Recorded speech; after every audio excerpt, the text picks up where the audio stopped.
Саламатсыңарбы балдар? Физика сабагынан биз энергия, механикалык энергиянын түрлөрү деген тема менен таанышабыз. Сабагыбыздын максаты энергия түшүнүгү, анын түрлөрү менен толук маалымат алуу. Потенциалдык энергия менен кинетикалык энергиясын айырмалай билүү. Энергиянын айлануу жана сакталуу законунун физикалык маанисин түшүнүү. Биз буга чейин механикалык кыймылды мүнөздөгөн бир нече чоңдук менен таанышканбыз. Алар ылдамдануу, жумуш, кубаттуулук жана башкалар. Булардын ичинен кыймылдын бир түрдөн экинчи түргө өтүүсүн жумуш түшүнүгү мүнөздөйт. Ошондуктан кайсы учурда нерсе жумуш аткарууга жөндөмдүү боло алат деген суроо келип чыгат.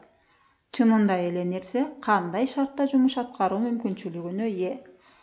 Жумуш аткаруу жөндөмдүү болгон нерселер энергияга ээ болот. Нерсе канчалык чоң жумуш аткарса, ал ошончолук чоң энергияга ээ. Ошондой эле нерсе кубаттуу болсо, ал ошончолук чоң энергияга ээ болот. Энергия грек сөзүнөн алынган, кыргызча ишкердик же иштөөчү күч дегенди түшүндүрөт. Энергия материянын негизги түрү. Энергия нерсенин кандай жумуш аткара ала тургандыгын мүнөздөчү физикалык чоңдук. Механикалык энергия деп нерсенин кыймыл учурундагы же өз ара жайгашуусу боюнча аныкталуучу энергияны айтабыз. Аны Е тамгасы менен белгилейбиз. Бирдиги дж. Биз механикалык жумуштун бирдиги да дж экенин билебиз.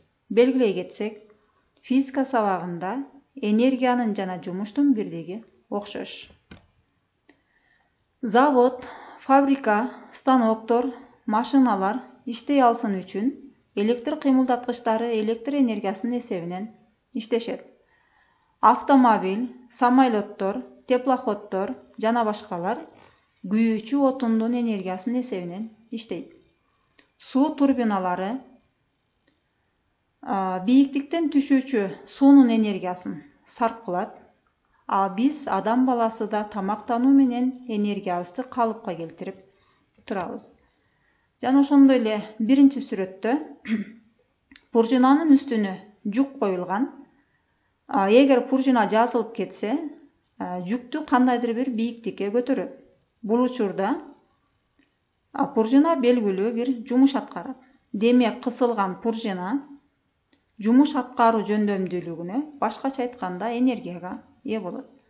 Кийинки сүрөттөрдө жерден жогору көтөрүлүп турган кыймылсыз жүк жумуш аткарбайт. Бирок ал жүк жерге түшсө, анда жумуш аткарылат. Демек, жер бетинен кандайдыр бир бийиктикте көтөрүлгөн нерсе да жумуш аткаруу жөндөмдүүлүгүнө, башкача айтканда, энергияга ээ болот. Жумуш аткаруу жөндөмдүүлүгүнө бардык кыймылдагы нерселер ээ болот. Механикалык энергиянын эки түрү бар: кинетикалык энергия жана потенциалдык энергия. Кинетикалык энергия кыймылдагы нерселер ээ болот. Ал эми потенциалдык энергияга жааткан адам анын жибин чоюп, кандайдыр бир өлчөмдө жумуш аткарат. Чоюлган жип потенциалдык энергияга ээ болот да, аны кое бергенден кийин жебени жылдырып, ошондой эле жумуш аткарат. Ар бирине токтоло кетсек, кинетикалык энергия гректин сөзүнөн алынган, кыймылга келтирүү дегенди түшүндүрөт. Кыймылдагы нерсенин энергиясы кинетикалык энергия деп аталат. Нерсенин кинетикалык энергиясы анын массасынан жана ылдамдыгынан көз каранды. Кинетикалык энергияны Е тамгасы менен белгилейбиз. Мында нерсенин массасынын анын ылдамдыгынын квадратын көбөйтүндүсүнүн 2-ге болгон катышы алынат. Муну сүрөт аркылуу бекемдей кетсем, бул жерде бирдей эле топ ар кандай бийиктиктен түшкөндө ар башка кинетикалык энергияга ээ болот. Себеби топ түшкөн бийиктик жогорулаган сайын топтун ылдамдыгы чоңоет. Экинчи сүрөттө жер жана күндүн массалары жөнүндө сөз болуп турат.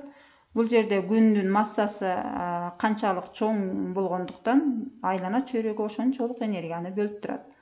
Демек, нерсенин кинетикалык энергиясы анын кыймылынын ылдамдыгына жана анын массасынан көз каранды.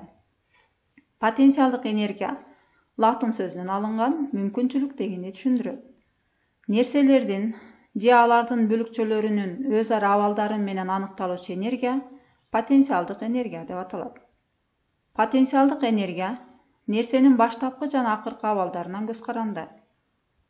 Потенциалдык энергия EP тамгасы менен белгиленет. Потенциалдык энергия нерсенин массасынан, эркин түшүн ылдамдануусунан жана бийиктикке болгон көбөйтүүсүнөн турат. Бул жерде Ж эркин түшүн ылдамдануусу, турактуу сан 9,8 метр бөлүнгөн секунда квадратка барабар. Сүрөт аркылуу бекемдесек, биринчи сүрөттө жаанын жебенин керилишинде, буржунанын чоюлушунда же ысылышында потенциалдык энергияга ээ болорун билдик. Күчтүн аракети менен алардын формасынын өзгөрүшү, кубулушун биз деформация деп айтабыз. Демек, деформацияланган бардык нерселер потенциалдык энергияга ээ болот. Ушундай эле энергияга кысылган газ дагы кирет. Жылуулук кыймылдаткычтарында жол куруу жана аскатоолорду тешүү учурунда кысылган газдын колдонулушу да мисал боло алат. Энергиянын сакталуу закону биздин жаратылышта, техникада жана күндөлүк турмушубузда механикалык энергиянын бир түрдөн экинчи түргө өтүп турган учурлары көп эле кездештиребиз. Нерсенин потенциалдык энергиясы кинетикалык энергияга жана тескерисинче нерсенин кинетикалык энергиясы потенциалдык энергияга айланып турат. Буга мисал токтогул кесин мисал кылып өтсөм, бийиктикте турган же болбосо плотинада кармалган суу потенциалдык энергияга ээ. Анын агып түшүп, кандайдыр бийиктиктен агып түшүүсү кинетикалык энергияга ээ. Анын генераторго келип айлануусунда толук механикалык энергияга ээ болот. Экинчи сүрөттө окуучу колунда топту кармап турат. Бул учурда ал потенциалдык энергияга ээ. Кийинкиде топту колунан төмөн көздөй жөнөтсө, мунун келе жатышы кинетикалык энергияга ээ. Мына ошентип потенциалдык энергия кинетикалык энергияга айланат. Бул жерге деформациянын негизине топ келип кайра жогору көтөрүлсө, анда анын кинетикалык энергиясы потенциалдык энергияга айланат. Мунун жыйынтыгында биз демек, нерсенин толук механикалык энергиясы жоголбойт жана жоктон пайда болбойт, ал бир түрдөн экинчи түргө гана өтүп турат. Аны орус окумуштуусу Михаил Васильевич Ломоносов, 100 жылдан кийин Роберт Майер, Джойл, Ленц, Гельмголц энергиянын сакталуусун жана айлануусун жаратылыштын жалпы закону катары далилдеген. Тема боюнча толук түшүнүк алдыңар деп ойлойм. Сабакты бышыктоо максатында суроо берилет. Нерсе кайсы учурда энергияга ээ болот деп айтабыз. Жумуш менен энергиянын байланышы эмнеде? Механикалык энергия деген эмне? Жана анын түрлөрү.